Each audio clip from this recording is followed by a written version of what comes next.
नमस्कार, मेरा नाम भाऊ तोरसेकर। आप देख रहे हैं प्रतिपक्ष।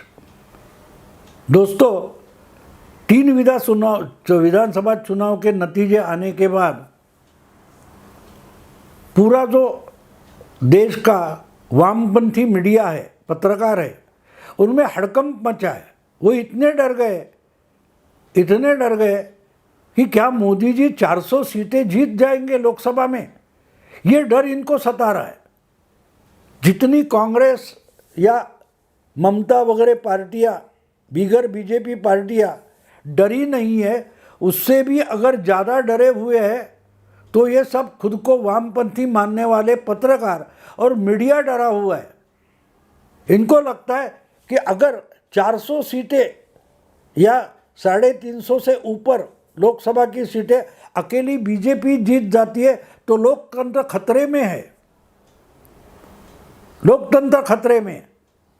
और इसके लिए बीजेपी को सत्ता में आने से रोकना जरूरी है। ये राहुल गांधी नहीं बता रहे, या ममता या आम आदमी पार्टी के केजरीवाल नहीं बोल रहे। उनसे भी ज़्यादा जोर शोर से ये आशुतोष है, अजीत अंजुम है, या अलग अलग संपादक पत्रकार जो नेशनल जर्नलिस्ट माने जाते थे, आज यूट्यूब पर चमक रहे हैं। इन लोगों को डर है कि क्या मोदी को 350 से ज़्यादा सीटें मिली और तीसरी बार अगर मोदी जी जीत गए तो पार्लियामेंट, क्या बोलते हैं, डेमोक्रेसी खत्म हो जाएगी, प्रजातंत्र खत्म हो जाएगा। अरे खोने की ज़रूरत है। अरे करना था तो 10 साल में भी मोदी जी बहुत कुछ कर सकते थे। लोकतंत्र खत्म करने की ज़रूरत नहीं है। आप जिसको लोकतंत्र मानते हो वो खत्म हो रहा है। आज तक आपको जो मनमानी पत्रकार करने को मिल रही थी, उससे अब आपकी ताकत घट रही है। ये पत्रकार डरे इसलिए है कि इनको समझ में नहीं आ रहा है कि भाई इतना हम सपोर्ट कर रहे हैं, कांग्रेस को सपोर्ट कर रहे हैं।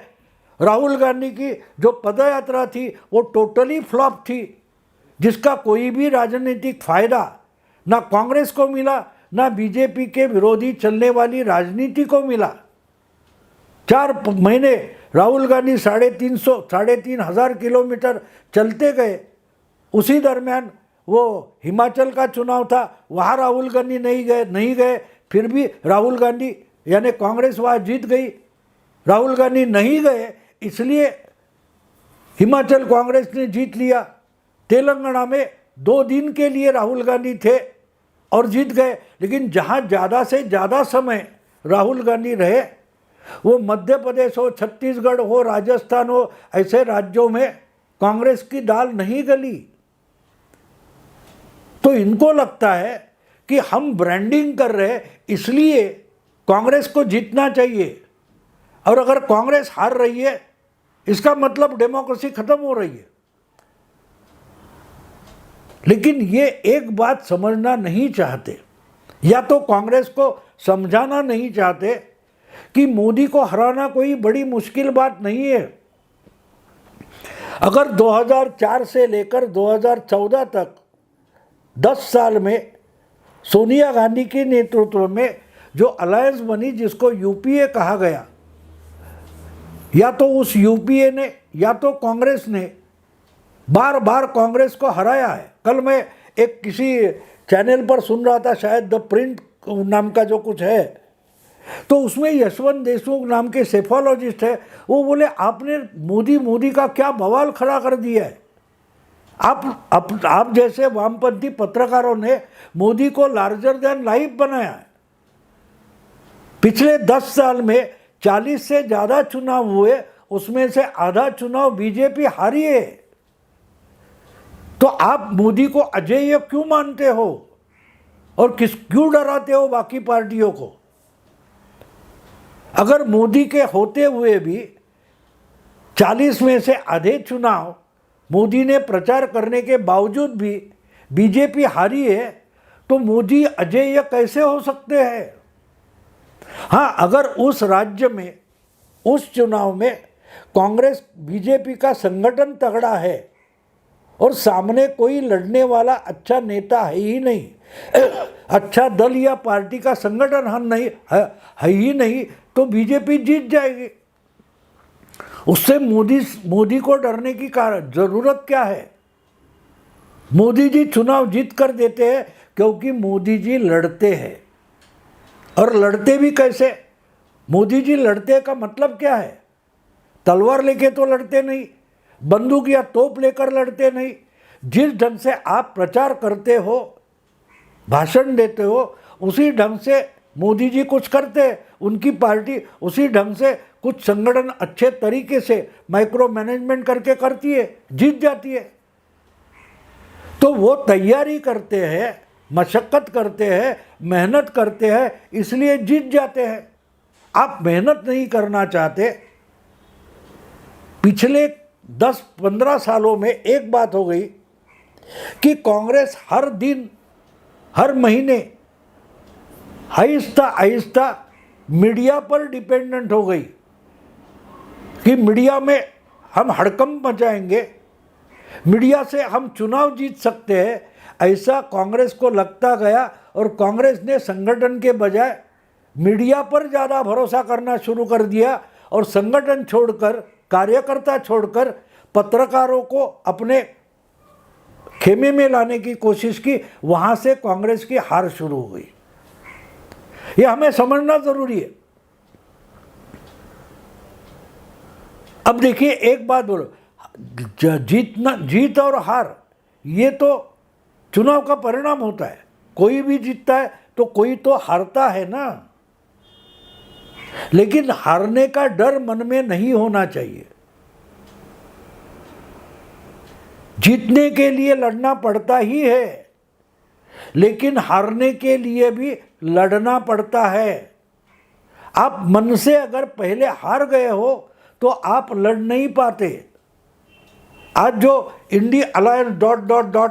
वगैरह कुछ बनाया है, उसका मतलब क्या? आप मन से डरे हो कि हम इकट्ठा नहीं हो जाएंगे तो बीजेपी हमको एक एक करके हरा देगी। ऐसे डरे हुए, हारे हुए, मन से हारे हुए लोग इकट्ठा होकर लड़ नहीं पाते। मुझे लगता है अटल जी की कुछ कविता है, झूठे मन से कोई क्या बोलता है, टूटे मन से कोई खड़ा नहीं होता, ऐसी कुछ कविता है। तो आपका मन पहले से ही टूटा है तो आपके पैरों पर आप खड़ा भी नहीं हो सकते, क्योंकि खड़ा होने की इच्छा मन में होनी चाहिए।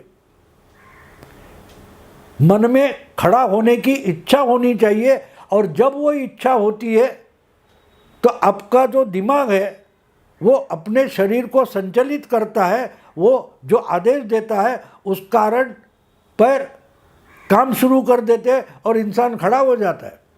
अगर मन ही टूटा है, यानी दिमाग हार चुका है, तो आप अपने पैरों पर भी खड़े नहीं हो सकते, जबकि आपके पैर है, अच्छे हैं।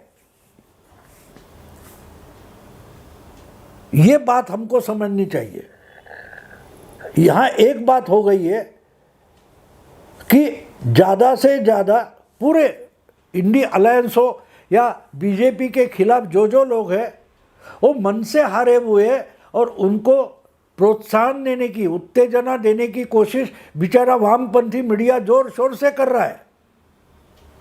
लेकिन वो बोलते हैं ना, मरे हुए घोड़े को कितना भी चाबुक हंटर से मारो वो उठकर खड़ा नहीं होगा, क्योंकि वो मरा हुआ है। अगर आप जिसको लड़ाना चाहते हो, कांग्रेस या ... इंडिया अलायंस को, तो उनको पहले अपने पैरों पर खड़ा होने की ज़रूरत महसूस होनी चाहिए। उनकी लड़ाई आप मीडिया में लड़ते रहोगे, आप बीजेपी को कोसते रहोगे मीडिया में, अपनी चर्चा में, अपनी डिबेट में, अपनी आर्टिकल में, अपनी एडिटोरियल में, तो बीजेपी उससे सीख जाती है कि भाई इन्होंने ये गलती दिखाई है क्या, हाँ वो गलती दूर करो, सुधरो उससे। लेकिन उनकी बीजेपी की जीतने के बाद भी गलतियां आप दिखाते रहोगे तो कांग्रेस जैसी पार्टियां जो है उनको लगता है कि हाँ हमारी गलती तो नहीं थी, वोटर की गलती थी इसलिए बीजेपी जीत गई, ईवीएम की गलती थी, ईवीएम का फ्रॉड था इसलिए बीजेपी जीत गई, वरना तो हम जीतने वाले थे। और कांग्रेस या उनकी जैसी जो बिगर बीजेपी पार्टियां हैं वो सोचने लगती है कि हमारी तो कुछ गलती है नहीं, हमारी तो कुछ गलती नहीं हुई है, यानी हमको सुधरने की जरूरत ही नहीं है। जब इस ढंग से राजनीति चलती है तो आपको तो हारना ही है, क्योंकि आप जीतने के लिए लड़ना नहीं चाहते। और एक बात और होती है, आप लड़ाई में खुद को झोंक देते हो तो हारने के लिए नहीं झोंक देते। हारने के लिए झोंक देने वाला होता है वो बकरा होता है जो कटने के लिए जाता है, वो लड़ता नहीं है। जान बचाने की कोशिश वो भी थोड़ी बहुत करता है, लेकिन अगर शेर होगा तो उसकी शिकार आसान नहीं होती। शायद आप उसकी शिकार करने जाते हो, आप ही शिकार होने की संभावना होती है। बिल्कुल वही बात लड़ाई में होती है। चुनाव हो या असली लड़ाई हो, उसमें हारने से डरना, हार हो जाएगी इससे आप डरोगे तो लड़ नहीं पाओगे। इसलिए मैं कहता हूँ कि हारने के लिए भी लड़ना पड़ता है। देखो हमने देखा वो इंडिया से पाकिस्तान वर्ल्ड कप की मैचेस हो गई, इंडिया टीम के सामने बुरी हालत में पाकिस्तान हार गई।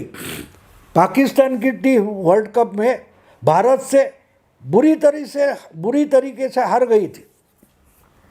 फिर श्रीलंका के सामने हार गई, फिर अफगानिस्तान से भी पाकिस्तान की टीम हार गई। क्यों हार गई? तो उसका गुस्सा पाकिस्तान के यूट्यूबर्स ने हमको दिखाया।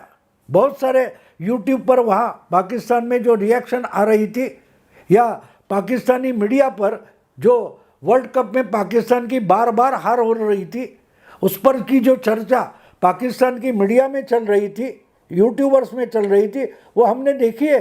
क्या बोल रहे थे लोगों को हारने से गुस्सा नहीं था। पाकिस्तानी नागरिक थे, वह पाकिस्तान के क्रिकेट के चहेते थे, वो उस बाबर आजम को गालियाँ क्यों दे रहे थे? हारने के लिए गालियाँ नहीं दे रहे थे। बहुत सारे पाकिस्तानी नागरिक यही बात कह रहे थे कि अरे हारने से कोई बड़ी बात नहीं है, आप मैच खेलोगे तो कभी जीतोगे कभी हारोगे, लेकिन आप लड़े ही नहीं।